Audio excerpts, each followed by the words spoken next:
c'est intéressant parce que avant on parlait des rois du luxe dans lequel ils vivaient, mais nous on vit mieux que les rois de l'époque. C'est intéressant, hein. Ici on a une vie bien mieux que Louis XIV et tous les grands empereurs qui ont vécu avant nous. Pourquoi ? À cause de l'énergie. À l'époque, ils avaient des gens qui les ventilaient l'été. Eh oui, il n'y avait pas de... Quand vous regardez comment ça s'est passé dans le monde, au départ, il n'y avait que l'énergie de l'homme. Les faibles, ils mouraient tout de suite. Hier, avant-hier plutôt, il y a 3 jours, je ne sais plus, mardi, j'ai eu un malaise, quelque chose n'était pas bien, c'est mon âge, je ne sais pas, c'est quelque chose. Je ne pouvais plus marcher presque. Heureusement, j'avais une voiture, 170 chevaux dedans, j'ai pu rentrer chez moi. Moi, je n'avais même pas un centième de cheval possible. Grâce à la voiture, j'ai pu rentrer. À l'époque, on n'avait que la force humaine pour faire les choses, et les faibles ne pouvaient pas travailler, et ils mouraient d'ailleurs rapidement. Et petit à petit, on a utilisé l'animal, qui a apporté sa force animale. Puis après, on a inventé des nouvelles choses. On a utilisé les rivières, faire tourner des moulins à eau, des moulins à vent. Puis on a inventé la vapeur, la machine à vapeur, l'essence, etc., les moteurs à combustion. Et au fur et à mesure, notre niveau de vie a augmenté avec le niveau d'énergie disponible. Plus on a d'énergie, plus notre vie devient confortable. C'est une conséquence, c'est ce qu'on a vu depuis toujours, hein. Et on a trouvé des nouvelles technologies. On a le nucléaire maintenant, c'est la technologie la plus sophistiquée qui soit. Et pourtant, cette énergie n'est pas distribuée équitablement dans le monde, hein. Il y a des pays qui ont beaucoup de pétrole, ils ne savent même pas quoi en faire tellement ils en ont. Il y en a qui n'ont rien. Il y en a qui ont des moyens technologiques, d'autres qui ne les ont pas. Et s'il existait une source d'énergie qui puisse aider l'ensemble de la planète. Alors, il s'est passé quelque chose le 23 mars 1989. Pour les personnes un peu plus âgées ici qui sont dans la salle, qui étaient suffisamment adultes, il y a eu une grande annonce qui a été faite à l'université de l'Utah aux États-Unis, où 2 chimistes, électrochimistes, un Américain et un Britannique, Martin Fleischmann et Stanley Pons, ont annoncé qu'ils avaient réussi à faire une réaction nucléaire dans un tube à essai. Alors, il faut d'abord que je vous explique un petit peu ce que c'est le nucléaire, hein. Vous connaissez tous le tableau périodique maintenant, donc je sais qu'il n'y a plus de problème là-dessus. Mais je vais vous dire un petit peu. Vous savez qu'on a des réacteurs nucléaires dans le monde entier. En France, on en a un 58. Dans le monde entier, il y en a à peu près 400. Ils fonctionnent tous sur le même principe qui s'appelle la fission. Alors la fission, c'est un gros noyau, le noyau d'uranium. Il s'appelle le numéro 92, mais bon, c'est pas grave. Vous le cassez en 2. Et là, extraordinaire, la masse des 2 morceaux est plus petite que la masse de départ. Ce qui est extraordinaire, parce que normalement, on ne devrait rien perdre. Mais il y a une différence de masse. Et cette différence de masse, c'est grâce à la théorie d'Einstein qu'on comprend, c'est que la masse peut se transformer en énergie. Il y a une équation que vous connaissez tous, j'en suis sûr, c'est E égale mc carré.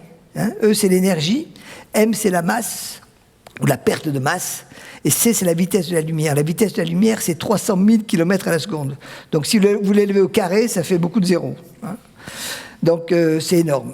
C'est pour ça que l'énergie nucléaire est si importante pour certaines personnes. C'est qu'avec un petit peu d'uranium, vous faites beaucoup d'énergie. Vous n'avez pas besoin de wagons de charbon ni de pétroliers. Avec un petit peu d'uranium, vous y arrivez. Ça, c'est ce qu'on appelle la fission. Ça existe depuis, ça a été découvert en 1938, ça a été développé. On en a fait une bombe atomique en premier, on a fait des réacteurs nucléaires ensuite. Ça, c'est la première méthode. La deuxième méthode, c'est ce qu'on appelle la fusion. La fusion, c'est le processus inverse. Vous prenez 2 noyaux légers de l'hydrogène, vous les collez l'un contre l'autre, et à ce moment-là, vous fabriquez de l'hélium, qui est un gaz, et l'énergie, la masse de l'hélium est plus petite que les 2 morceaux d'hydrogène. C'est l'inverse, mais là aussi vous avez perdu la masse, qui se traduit aussi en énergie. Le problème avec la fusion, c'est que les noyaux, vous avez tous appris ça, que le noyau est positif, les électrons sont négatifs, donc vous oubliez les électrons. Hein. Les 2 noyaux étant positifs, ils ont tendance à se repousser comme les aimants. Hein. Vous avez joué tous avec des aimants, vous savez ce que c'est. Quand on essaie de coller, on n'y arrive pas tellement c'est fort, hein, quand c'est très près. Alors pour y arriver, il y a quelqu'un qui a trouvé une solution, c'est le bon Dieu, ou son remplaçant, enfin je sais pas, il a sous-traité peut-être. Et lui, oui, on sous-traite beaucoup en ce moment. Donc, il a sous-traité peut-être à quelqu'un, et lui, il a trouvé la solution. Dans les étoiles, comme le Soleil, la pression qu'il y a au centre du Soleil et la température est tellement élevée que les noyaux d'hydrogène arrivent à s'approcher suffisamment près pour fusionner. Le centre du Soleil, du moins c'est la théorie qui le dit, hein, les modèles, est à 15 millions de degrés. Vous imaginez 15 millions de degrés. Là, c'est 20 degrés la pièce. Donc 15 millions, on est tous morts depuis longtemps. Donc au centre du Soleil, il y a des pressions gigantesques et une température très élevée.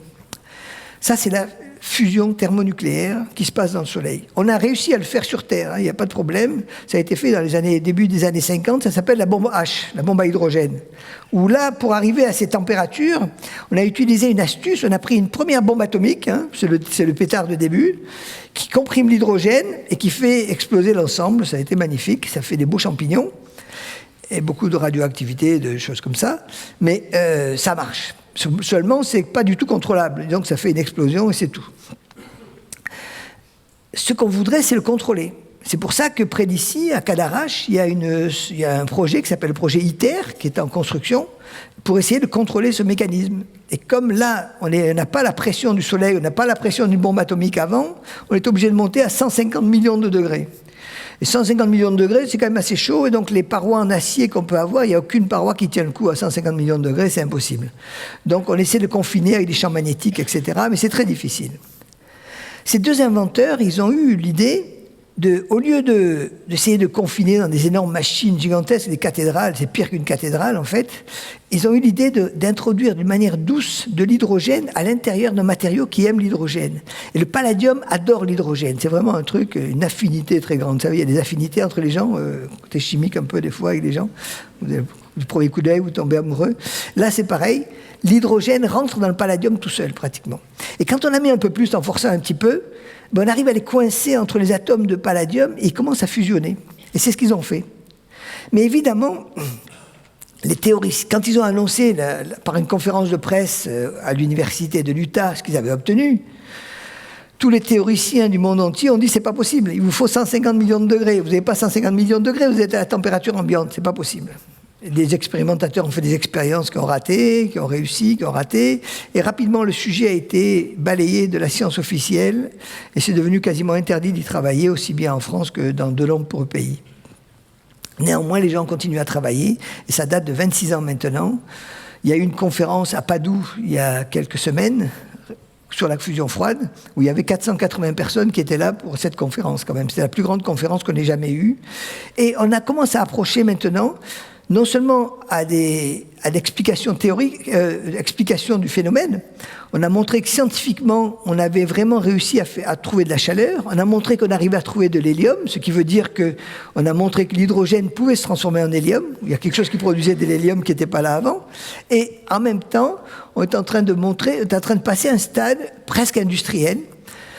Parce que les watts, les kilowatts, il faut des kilowatts et des kilowatts. Enfin, une maison, hein, c'est à peu près 1 kilowatt qu'il faudrait en permanence pour la faire fonctionner. Donc, c'est pas avec une petite pile que ça y arrivera.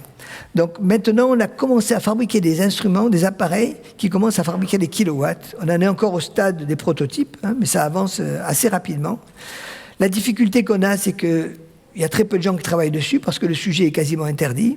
Le CNRS, le CEA ne veulent pas qu'on travaille dessus. Donc, si vous voulez travailler sans le CNRS et le CEA, je ne sais pas comment on peut faire.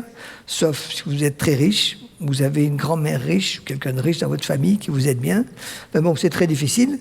Mais petit à petit, le sujet avance et les prototypes commencent à sortir de réacteurs nucléaires de fusion froide qui ne produisent ni radioactivité, ni déchets nucléaires.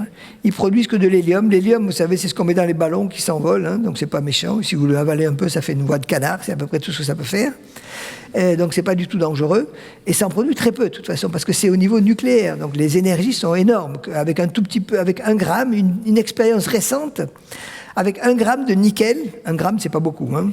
C'est même pas un morceau de sucre, hein. Je ne sais pas combien pèse un morceau de sucre, j'en sais rien, mais c'est moins que ça. Vous devez le savoir, ce qu'il faut à la cuisine.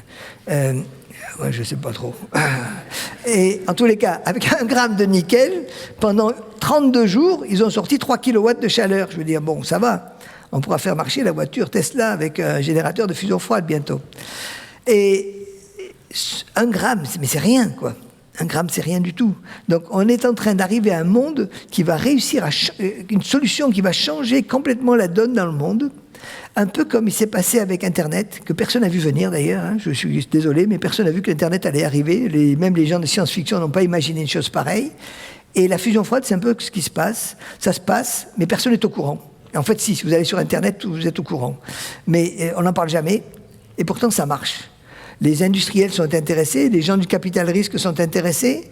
Tout à l'heure, j'ai regardé un message, c'était un gars du capital risque qui voulait me contacter justement pour travailler là-dessus, parce que les gens savent que ça va sortir bientôt, ils ne veulent pas rater le coche quand ça va sortir. Qu'est-ce qui va se passer lorsque ça sort ? On pourra faire des réacteurs de petites dimensions, de moyennes dimensions, de grandes dimensions. On pourra avoir des unités qui fonctionnent dans une maison, dans un village en Afrique, dans un immeuble, dans une usine. Dans les années qui viennent, il va y avoir un changement énorme de paradigme sur l'énergie qui va changer complètement la face du monde. Vous savez, le monde fonctionne par cycle et le cycle sont souvent inspirés par les technologies nouvelles. Et ce nouveau cycle va changer complètement la donne. Et j'espère qu'avec ce cycle-là, enfin c'est mon espoir, moi je suis un pacifiste de premier rang, hein. Quand il y avait les débats, on parle du 8 mai, tout ça, mais moi je valorise plutôt les Gandhi et autres qui ont réussi à faire des révolutions sans tuer personne. C'est ça qui m'intéresse le plus. Ces gens-là qui veulent apporter la paix sur la Terre. Et une des sources, on en a parlé tout à l'heure, c'est les guerres pour avoir l'énergie. Et peut-être que cette nouvelle technologie permettra d'amener dans le monde un peu plus de paix en aidant ces pays qui n'ont pas de ressources énergétiques à avoir des ressources. En Afrique, ils ont le téléphone portable, ils n'ont pas de téléphone filaire, parce qu'ils ont sauté l'étape. Et nous, ben oui, ils n'ont pas de téléphone avec fil, c'est trop compliqué à mettre des fils. Alors, et nous, on a attendu plus longtemps pour l'avoir, le téléphone portable. Eh bien, cette nouvelle révolution va permettre de changer complètement la face du monde, et je l'espère d'être une petite pierre dans l'établissement de la paix sur la Terre. C'est mon rêve le meilleur. Merci.